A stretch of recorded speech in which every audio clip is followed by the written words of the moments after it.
So I'm making this video about my actual problems, why I am done with this shit, why I don't like this shit, my problem with this shit, and yeah. So this is my wallet for Canada, for Jamaica, right?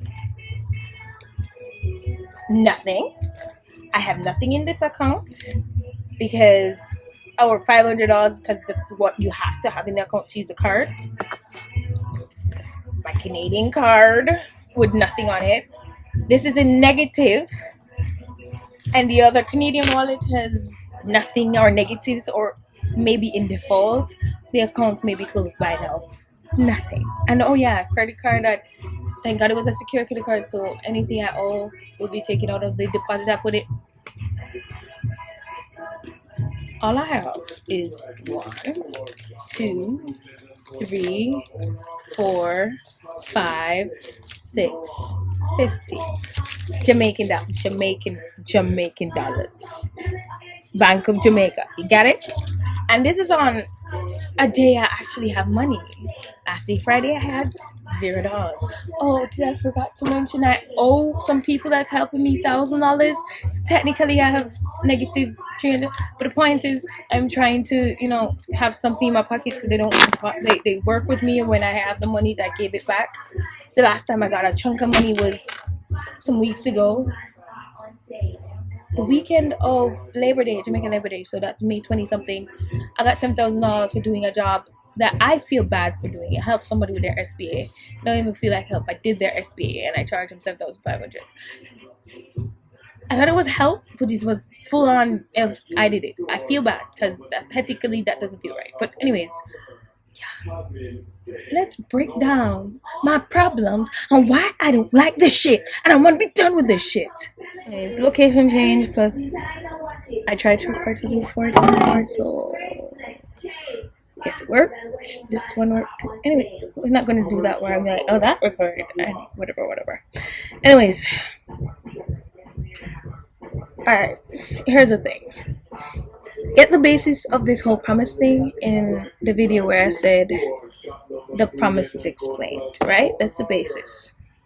We're talking about the problems and why I'm done and why I'm just gonna move on, or the delivery, one or the above, because I'm tired. I is very tired.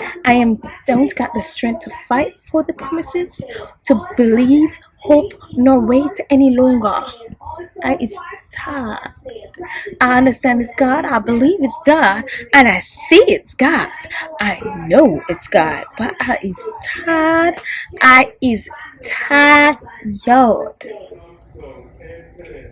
I wouldn't even say beginning of this whole weight thing was even a problem as much as I was just excited to see what God gonna do, because I know God can do a lot of things. And I mean, I saw him do it. Even just the fact that I would be unbathed and people would be like, you don't smell bad, you don't look like you didn't bathe, blah blah blah blah blah. But like, I was just like, ooh, God's power, ooh, right? Then it got frustrating and annoying. You know what? I think now looking back, I'm like, my problem with the weight has never been the problems as much as the promises attacking you. So I recently rewatched the the original Crazy Fate series by, I have to take this off as my face sweating, by Transformation Church. And I remember what light just got bright in the okay, anyways, just got extra bright behind me. Anyways, the Transformation Church Crazy Fate, mind you, the first time it's not because of that series that I started doing this. It was God himself showing up himself, and I was like, okay, I know it's God, let me believe, right? And so I never really had a problem with the weight, even the problems themselves, because I know how powerful God can be, know his strength, I know what he can do. I had a problem with the promises themselves, and it's whether the promises themselves attack me, hurt me, or didn't care. And so at the beginning of these promise waiting and whatever, it's fine, faith. But when I start seeing, for example, at the beginning, I remember um, I was telling the church because the money is supposed to come from the head pastor of Transformation Church, right? That's Pastor Michael Todd, and that's what God showed me in a vision.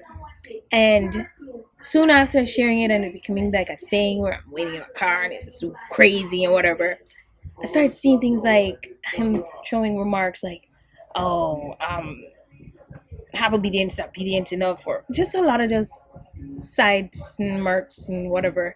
And it was weighing on me, and I could think it's just all in my head, but no, at that time even God was preventing me from seeing his posts. So I could see other people's Instagram story, but I could not see his. And it's almost like God was like, he's kind of posting what you kind of think, right? Anyways, so that weighed on me, but I was like, oh. Then the other problem is, okay, for me, I don't know where I get this from.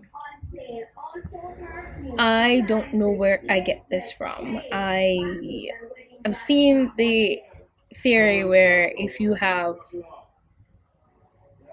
good parents, you would have great, you wouldn't date bad people. And if you have bad parents, you would date bad. I'm not saying I have bad parents, I'm not saying I have good parents. I'm just saying I don't have like parents who spoil me and give me everything I want, and I get the attention and affection that makes me like whatever. And still, even though I don't get all those stuff, so for example, I'll be shoved aside, ignored, but I am not gravitated to guys who want to spoil me like that. Like they throw money at me. Technically, from I was like in high school, I remember a guy saying he wanted to give me a bracelet. I was like, oh no. And that's just because he had a crush on me. I could be like, yeah, mind you, I don't get like random gifts from my parents like that. Frankly, I asked my dad for $5, Canadian dollars, $5. And he's like, I have to argue to get convinced. I have to, anything I own, I bought it, basically. So don't think it's all like I get whatever I want when I want it. And I think maybe that's the thing. Maybe that's it. Because I'm used to me getting myself. Guys coming to me and they're like, I want to buy it for you. Just like, do you want something in return? And you know what? I feel comfortable doing it myself. So maybe that's it. So here's the thing. And then there's that side of things. Approach to men, I approach it like, are you going somewhere with me? If not, I'm not interested. Are we going towards marriage? I'm not interested in even trying if that's not your role. Or do I see enough potential with you? You're moving in ways that I wouldn't even date. I don't waste my time. I don't even need to go on a date. That's how I move when it comes to relationship, when it comes to guys. And as much as I'm not even gonna call her my ex-best friend at this point, she's moving like a troll, would tell you that I'm mentally ill or I was obsessed with a guy. I projected onto this guy him as my future husband because I was stuck in my head and going through a lot of, no, I think it's more a misguided view of what marriage is like. So my ex I put as, oh, he's a future husband. So I end up tagging along for all the problems he pushed me through for 5 years long. And this person who I used to be best friends with, who's moving hella like a troll, and I hate her. At the end of our friendship, best friendship, she's like, the only thing you commit to in your life are him. Like, you're obsessed. And I'm like, and so she would use that to justify that I'm obsessed with this new guy. Let's make this clear. This new guy I wasn't even interested in dating because he was young. It was like if you know from my stance of what's happening, you will realize for him and for me, if we are best for each other, this is not because we knew this. It's because God knew this. This is because God is like, y'all not going to even allow you guys to benefit from something I see you two would benefit from if I left it up to you two. For example, me, I saw him and said no. But then I was like, you know what? Let me give it a try because I can't sleep and he's affecting my, my little heart. And then I'm like, yo, give me move, give the effort, put some movement in. He is just go with the flow. Whatever happens, Anything that gives me anything like a rejection, I'm not even entertaining. And I'm like, no, no, no. It has to be going somewhere. And because I'm not seeing it going somewhere, and I need that, and it's not giving out, go with the flow, we both cause problem for each other. And you, I was over, done. Here's what ended up happening right after. Like, even when I tried to talk about it, like, God planted people for me to talk to about it. Only specific people, not even people who used to be my best friend. Bruh, specific people only that were all in approval of this guy I barely knew who was younger than me. And I was like frustrated. Anyways, let's fast forward. When I ended up getting to really know him, it was not even a good situation. But still, I'm a no nonsense type of person. So like either you figure yourself out, you say what you want to do, and you move accordingly. And he's a move with the flow. And then also I realized he also put too much guilt on himself that it weighs him down. I think that's the next problem. Like he does something, he feels like the weight of it and feel the guilty, and he just wants to feel unguilty all the time. I get it, or I don't know how to explain it, but the point is, he doesn't feel guilty, he doesn't want to feel that way, he wants to feel like the perfect person he cannot ever be, but he wants to feel that way. Anyways, point is, we, if it was up to us, would not be together. And you know what? To me, that'll be fine. I want no nonsense, straight to the point, straightforward things. And he's all over the place, don't want to give me straight information and get to the point. I'm fine.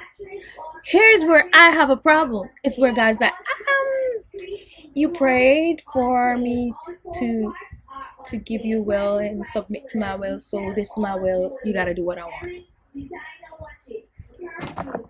My problem, my issue is not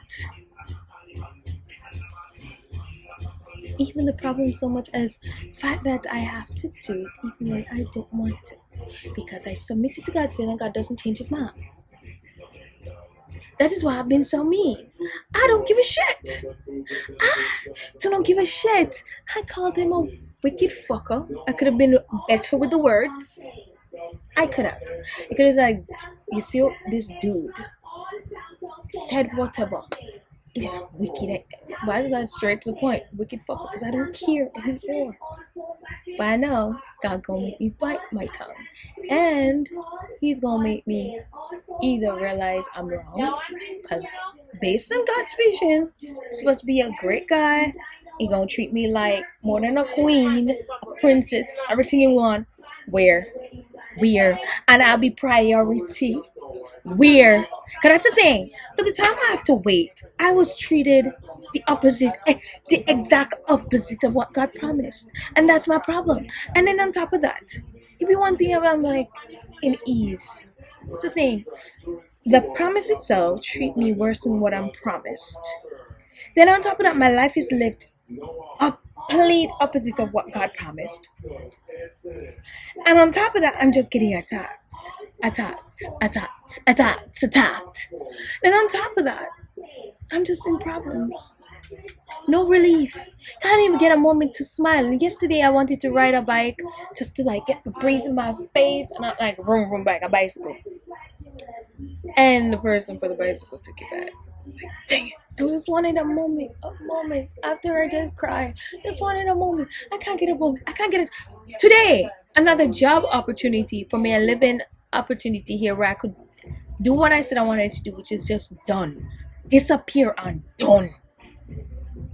It is too near and it's going to be around people I know. I don't want to be around people I know. So if it's not in anywhere that is far away around people I do not know, I don't want it. Because when I go these places, I want to disappear. Done with this. Done. Nobody no link me with this and him or nothing. Just done. But I can't. And that's the problem. Oh, that's the next problem. People are like, oh, you're so you're weird or whatever. Okay. I'm upset, I cry and whatever, because I know every time I try, I lead to a roadblock. Because God's like, just trust me, believe, the promise is coming. You gotta just take the process. I don't want to. I am tired. I am done. And technically I was saying that the last video was the last video, but because I'm start seeing people posting and commenting on my video, which is like the troll, is what I was saying about, and then you have people in my Instagram just like concerned. I'm just tired. So you kind of understand my problem. Because here's the thing, it's like I don't have anywhere to live. I don't have a job. I don't have money. This is the problems I have, and I know based on everything is they're not going to be resolved till I get the promises. Maybe it start get resolved with one promise. Then it was technically once one promise come true, the others just fall in place because it'd be like, yo, she was right, and everything just falls into place. But I can't even do that. I is tired because I don't control them. I can't control them. I can't curse them. When I was nice, it didn't make a difference. When I was mean, it doesn't make a difference. I don't really care no more. But it's like either it doesn't make a difference. So that's the situation. I'm sweating. I'm done. Also, my other problem with this journey is the fact that it makes me look like somebody I'm not. You don't want me? I'm moving on. Simple as that. I'm not gonna play games. I'm not gonna teach. Like, I'm gonna move on. I'm not gonna tie on my, especially since my ex, I've learned. So I'm not gonna hold on to no idea of what I think could happen. I'm just gone. But no, God's like, trust me, believe, blah blah blah. Don't do that. Don't date him. And you know what hit me? Cause I just saw. I've been seeing the guy almost every day, and I'm just like, if I just chose him, because he told me, he gave me an ultimatum. He's like, choose him or Raheem. And I was like, my answer wasn't, I didn't choose him. It's just like, God won't let me. I have to. The option was life or death at that time. God was like, if you choose him, you're going to do salvation. Choose. It was literally life, Raheem, or death of losing salvation. The guy. And I told him, it's not, I don't want to choose him. And at this very freaking moment, I'm just like, why the fuck did I choose him? I would be in less problems right now. And I know what I was up against, and I know what the consequence was. So, but here's the thing, what it makes me look like, I'm obsessed. Somebody I'm not. Like, bro, dude was amazing. Like, a gem, rare. And he wanted me, and he brought me together, and I'd be like happy.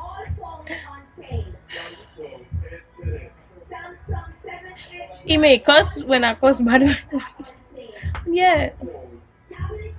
Yeah, right now that I can, and don't tell me I could. Why not do it with him? He doesn't want me because. And do I want that kind of problem where we're in a relationship and he constantly doesn't trust that I want him? He's going to constantly think at any moment the other guy comes, I leave. No. If I choose you and only you. Yeah. That's another problem. I can't, it's not even that people think this, I can't live with this mindset. Like, I look obsessed. And like, I want to walk away. He doesn't want me. He acts like he doesn't prioritize me. And God called him my husband. If, like, at least prioritize, move like it. Come to me and talk about shit. Let's try resolve shit. Oh yeah, I said I wasn't gonna go to Canada, right? Let's talk about my problems up there. Outside of the fact that I have nowhere to go because I'm not going to live with my parents ever again. I have debts. So the first student loan, $11,000. Then I have another student loan or loan from the school that I had to take because I didn't have enough to cover the amount. I took a loan plus I owe them. So I took a loan for about $3,000, $4,000. Then I owe them a $3,000. It's a big school fee. And then I took a $7,000 loan for an acting program.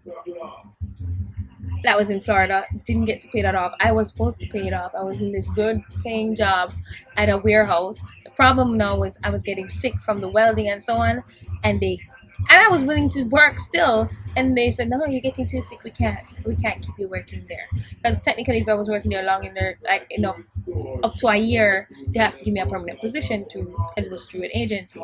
So I think that's what they were avoiding. And the contract says you get a full-time job. Anyways, took on, so that's 11, 4, 3, that's about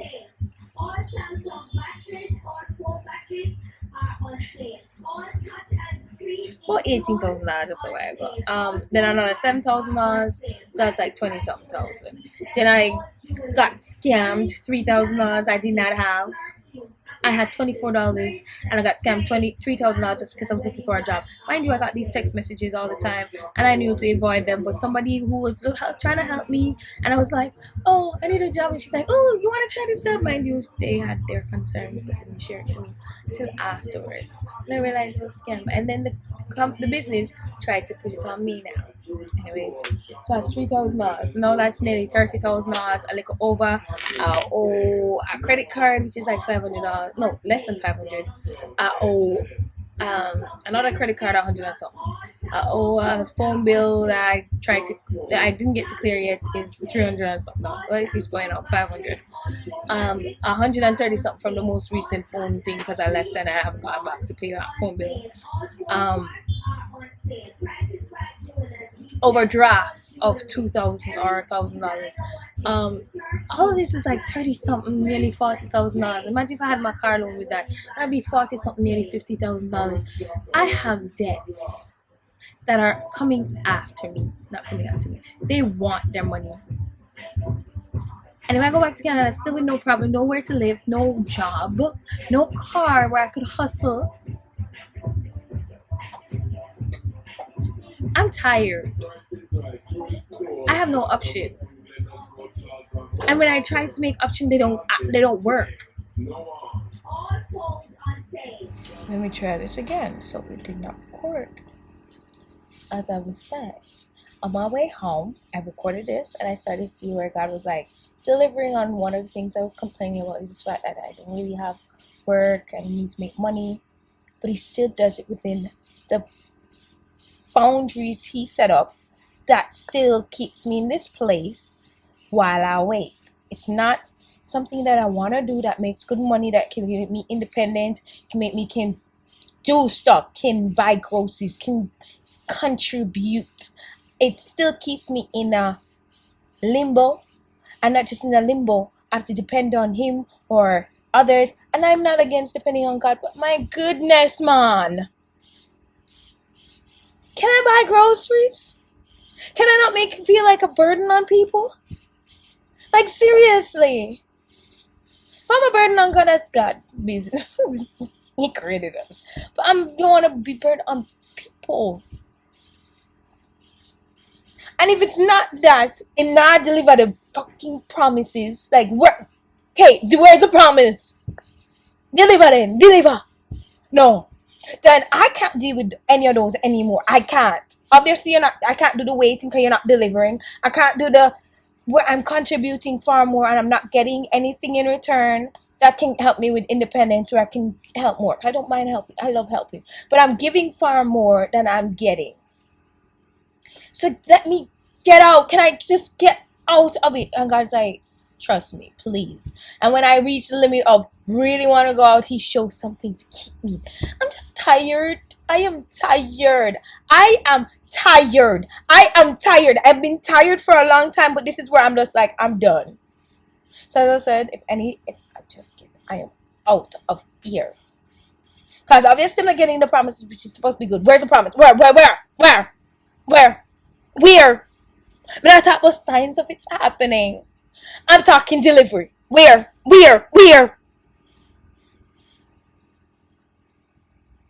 I'm not getting good jobs and things that make me independent, free. And I can't leave. So what the fuck is this?